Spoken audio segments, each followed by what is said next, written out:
Bonjour, nouvelle vidéo pour la playlist tissage Brick Stitch. Aujourd'hui on va voir comment en début de rang rectifier cette petite perle qui a toujours tendance à se relever et à ne pas être alignée avec les autres. Donc pour ça, dans cette vidéo, vous allez voir deux techniques différentes pour vraiment venir la fixer et que votre début rang soit régulier.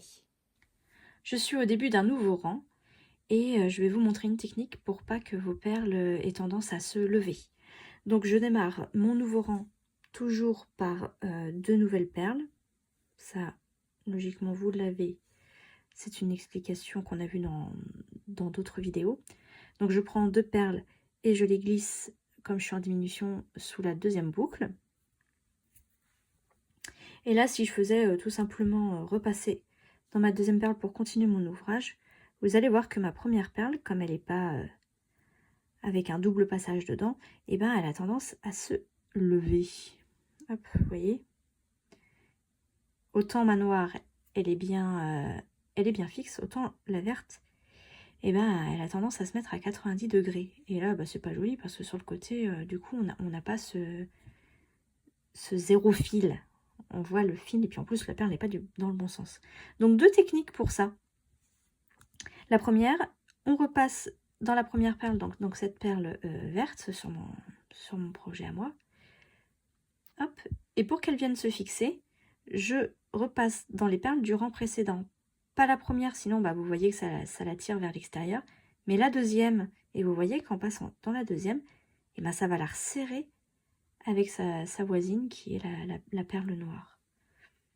Hop, voilà, et si je tire, tac, vous allez voir, hop, elles sont venues toutes les deux se fixer au rang précédent.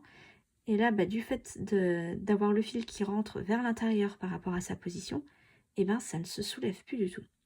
Bon, là, vous allez me dire, bah, t'es bien gentil, mais mon fil, il est plus du tout situé au bon endroit pour continuer mon ouvrage. Pas de souci. Quand c'est comme ça, on passe sur la perle qui est juste à côté et on ressort. Donc là, je suis sortie de la perle verte du deuxième rang, enfin du rang précédent.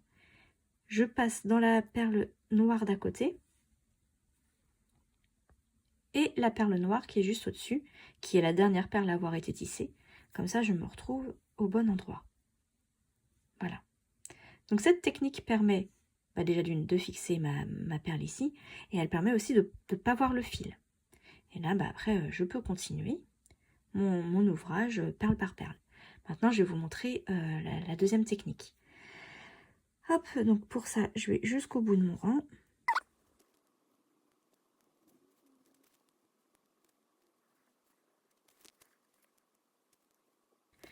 Ça y est, j'ai fini mon rang du premier exemple. Donc là, on va débuter un deuxième rang pour vous montrer la deuxième technique pour bien fixer la première perle du rang. Alors, j'ai passé mes deux perles et je vais venir piquer. Hop.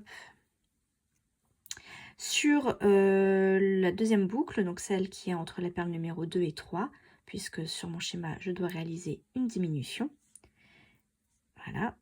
Et là, je repasse dans la perle comme si, de manière classique. Et paf, cette perle est encore redressée.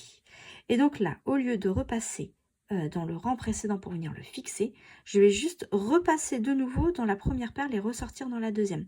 Donc je ne me promène pas dans le rang précédent, je fais juste une deuxième boucle pour pouvoir les fixer ensemble. Donc je repars dans la verte. Voilà. Et pour les resserrer ensemble, je redémarre mon schéma, hop, mon tissage dans la dernière perle posée. Et là, logiquement, hop, vous voyez qu'en serrant, ça resserre mes deux perles ensemble et donc du coup, bah, la verte ne se redresse plus. Alors, mon avis, j'aime moins cette technique parce que ça me crée de la densité de fil entre deux rangs. Et moi, je trouve que ça se voit. Alors que quand on passe dans le rang précédent, bah, c'est vraiment invisible parce qu'il n'y a pas d'épaisseur de fil entre deux rangs. Alors que là, vous voyez, alors, hop là, mon téléphone ne fait pas le point. Là, vous voyez, en fait, ça surélève légèrement le rang. Voilà, c'est mon avis.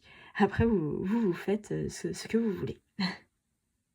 Merci d'avoir suivi cette vidéo, j'espère qu'elle vous a plu. N'oubliez pas de liker et de commenter. Surtout si vous voulez qu'on aborde d'autres sujets, dites-le moi en commentaire si vous avez des questions en retour de cette vidéo. et regardez le reste de la chaîne YouTube. J'aborde plein d'autres sujets, en partie sur la broderie. Donc n'hésitez pas à aller vous promener pour découvrir des nouvelles techniques.